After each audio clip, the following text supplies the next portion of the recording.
यदि कसैले आफ्नो श्रीमतीलाई मात्र माया गर्छ भने त्यसलाई राम भनिन्छ। अनि अरूको श्रीमतीलाई पनि माया गर्छ भने त्यसलाई दयाराम भनिन्छ। यदि अरूको श्रीमतीबाट मायाको आश गर्छ कसैले भने त्यसलाई आशाराम भनिन्छ।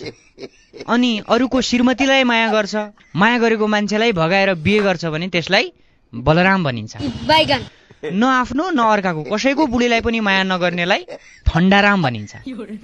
अरूको श्रीमती कहाँ जान्छ, के गर्छ, कोसँग बस्छ भनेर चियो चर्चा गर्नेलाई जागराम भनिन्छ। यदि अरूको श्रीमतीलाई माया गर्ने चक्करमा उसले आफ्नो श्रीमती अरूसँग हिँडेको समेत पत्ता पाउँदैन भने त्यसलाई जिल्लाराम भनिन्छ।